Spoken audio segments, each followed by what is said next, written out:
እኔ በግሌ እንኳን ሀገሬን እንኳን የሰጣችሁኝን ኃላፊነት በብቃት ልወጣ ይቅርና ራሴንና ቤተሰቤን መከላከል የማልችልበት ፖዚሽን ላይ ነበርኩ። ለምን ቀድሞ እርምጃ አልተወሰደም? አልዘገየንም ወይ? እርምጃ ባለመወሰዱ ዋጋ አልከፈልንም ወይ? እነዚህን ጉዳይ በዝርዝር የተገነዘበ ሰው እርምጃው ዘገየ የሚል ጥያቄ አያነሳም። ለምን ያላችሁ እንደሆነ ለምሳሌ እናንተ ጠቅላይ ሚኒስትር ሆነ በሕገ መንግስቱ መሰረት ሀገር አገልግል ብላችሁ የሾማችሁኝ ቀን የደህንነት ሹሙ ከኔ ጋር የነበሩ 3 ግለሰቦች በጥበቃ ስራ ላይ የነበሩ 3 ግለሰቦች ይዘህ ቤተ መንግስት መግባት አትችልም ተባልኩ። እኔ የግል ጥበቃዎች ላይ ማዘዝ የማልችል ሰውዬ ነው እናንተ ለምን ሀገር አትጠብቅም እያላችሁ ጥያቄ የምታቀርቡት? አትችልም፣ እኛ የሰጠንን ጠባቂ ብቻ የሚጠብቅህ ተብሎ ጠባቂዎቼ እንዳይገቡ ተከለከሉ። ይሄ ጠቅላይ ሚኒስትር የሆንኩበት ቀን ነው። ቢሮ የምሰራበት ቢሮ ቁልፍ ያለው በእነዚህ የደህንነት ጠባቂዎች ነው። ከፍተው የሚያስገቡኝ አስወጥተው የሚቆልፉብኝ እነሱ ናቸው። ቢሮ ውስጥ ካሜራ ቢኖር መቅረጫ ቢኖር ማንኛውም ጉዳይ ቢኖር በሌሎች ሀገራት እንደተለመደው ቢሮዬን ካውንተር ሰርቪላንስ አሰርቼ አጸድቼ ስራ ልሰራ አልችልም። ምክንያቱም ጠዋት ሳልገባ ገብተው የፈለጉትን አስተካክለው በፈለጉ ሰዓት መጥተው ነው ግባ የሚሉኝ። ስለዚህ በስልክም ልናገር አልችልም። አቶ ደመቀን ጠርቼም ልወያይ አልችልም። ቢሮዬ ከኔ ቁጥጥር ውጭ ነው ማለት ነው። የምጠበቀው ብቻ ሳይሆን ቢሮዬም በሰዎች እጅ ነው። ከቢሮ በተጨማሪ የቤቴ ዋናው ቁልፍ በእነዚህ ኃይሎች ነው። አስገብተውኝ የሚቆልፉብኝ እነሱ ናቸው። ጠዋት ቁልፍ ከፍተው የሚያስወጡኝ እነሱ ናቸው።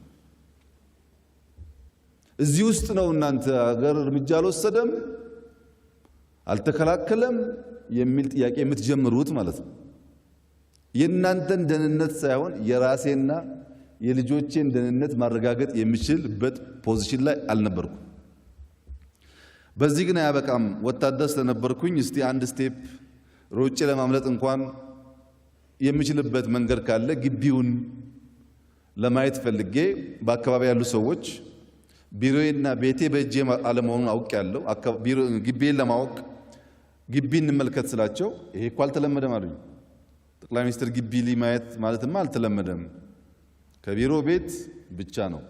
አርብ ካስገባንህ ሰኞ መተን እስከምንወስድህ ቤት መቀመጥ። ቤት ማለት ቤት ነው እንጂ በረንዳም አይቻልም።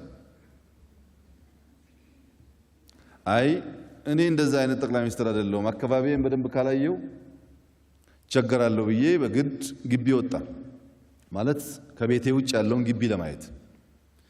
ይሄ ግቢ የታወቀ ክፍለ ከተማ የለውም፣ የታወቀ ቀበሌ የለውም፣ ግን ደንበኛ መንደር አለው። በየአጥሩ ስር ላስቲክ አለ፣ ደሳሳ ጎጆ አለ፣ የጭቃ ቤት አለ፣ ትልልቅ ሰዎች አሉ፣ ህፃናት አሉ፣ ሴቶች አሉ። ይሄ ግቢ መንደር ይሁን ቤተ መንግስት ይሁን ግልጽ አይደለም። ዙሪያውን ስትዞሩ አጥሩ በሙሉ ሰው ነው። እነዚህ ሰዎች የሥራ ድርሻቸው ምንድነው? ምን ያደርጋሉ የሚለው ጉዳይ ግልጽ አይደለም። በየቦታው ሽንት ቤት አለ፣ በየቦታው ጎጆ ቤት አለ፣ ላስቲክ ቤት አለ። ልክ የጎዳና የሚመስል አጥር ተንተርሶ የተሰሩ የላስቲክ ደሳሳ ቤቶች አሉ፣ ሰው ያለባቸው። ስለዚህ ቢሮና ቤት ብቻ ሳይሆን ግቢም ሮጦ ለማምለጥ በፍጹም ማይቻል በአደገኛ ሁኔታ ውስጥ እንዳለው በግልጽ ተገነዘቡ። አንድ ስቴፕ ከግቢ ውጭ ልመልከት ብዬ ሳይ በዚህ በኩል ጥይት ቤት የሚባል በመቶዎች የሚቆጠሩ ሰዎች ያሉበት፣ በዚህ በኩል ፓርላማ ጥበቃ ተብለው የተቀመጡ ሰዎች ያሉበት፣ በዚህ በኩል ገራጅ የቤተ መንግስት ገራጅ ተብሎ በጣም በርካታ ሰዎች ያሉበት፣ ዝቅ ስትሉ የብሔራዊ ደህንነት ከህግ ውጪ ከአዋጅ ውጪ ስፔሻል ወታደሮች አሉት። ስፔሻል ትጥቅ ያላቸው ወታደሮች አሉት። ስለዚህ ከቢሮና ከቤት ቢመለጥ ከግቢ አይቻልም። ከግቢ ቢመለጥ ዙሪያው እንዳልኳችሁ ነው። ባጭሩ ዘመናዊ እስር ቤት ውስጥ ያለ ጠቅላይ ሚኒስትር መሆኔን አወቅኩት። ከዚህ እስር ቤት ራሴን ነፃ ለማውጣትና ሀገርና ሕዝብ የሰጠኝን ኃላፊነት ለመወጣት በተለይ የተከበረው ምክር ቤት የሚጠብቃቸው ሪፎርሞች ለማሳካት የመጀመሪያው ስራ ከቤተሰብ ጋር መመካከር ነበር። ቤተሰብ ከዛ በፊት በስደት ስለነበሩ ያለው የታካየን በኋላ ይሄ ቤት እስር ቤት ነው፣ እዚህ ተቀምጠን በቲቪ የወጣን ጠቅላይ ሚኒስትር መሆን አንችልም፣ ስራ ይፈልጋል፣ ሪስክ አለውና ወደ መጣችሁበት ተመለሱ በሚል ተስማምተን ቤተሰብ ወደ መጣበት መልሰን በየቀኑ መታፈንም መታገትም መገደልም ሊያጋጥም እንደሚችል በማሰብ ነው የመጀመሪያው ወር ለተወሰነ ስራ የተሰራው። እንደ ጠቅላይ ሚኒስትር ሳይሆን በእስር ቤት ያለ አንድ ነገር ግን ወጥቶ በሚዲያ መታየት የሚችል ሰው ይሄን ኃይል ይሄንን መንግስት ወይም በዚህ ሰው የሚመራው መንግስት ነው ለውጥ አታመጣም ወይ የሚል ጥያቄ የሚነሳው። ከዚያ በኋላ ከጓደኞቻችን ጋር የነበረው ምክክር በተለይ ከምክትል ጠቅላይ ሚኒስትሩ ጋር ህዝቡ ይሄን ይፈልጋል፣ እኛ ያለንበት ሁኔታ ይሄን ይመስላል፣ ሐሳቦች ማሰብ መጻፍ እንችላለን። ነገር ግን የጻፍነውን ስራ አስፈጻሚ ለሚባለው ወይም ካቢኔ ለሚባለው ብናወያይ ሐሳባችንን የሚያሳካ ሳይሆን የሚያደናቅፍ ኃይል ነው። እንዴት አድርገን ነው ህዝቡ የሚጠብቀውን ለውጥ ልናመጣ የምንችለው የሚል ጥያቄዎች አንስተን ተነጋግረን ሳንዱች አፕሮች እንከተል።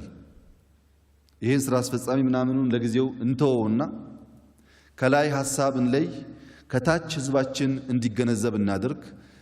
መሃል ላይ ያለውን አመራር በዚህ እያፈን ትንሽ ለውጥ ወደ ኋላ እንዳይመለስ ህዝቡ ያለውን ሁኔታ እንዲገነዘብ የህዝቡንም ብሶት ማድመጥ የምንችልበትን መንገድ እንፍጠር ብለን ተስማማን። ይሄ በጣም ፈጣን ነገር ነው ነገራችሁ፣ በየቀኑ የሚደረግ ነገር።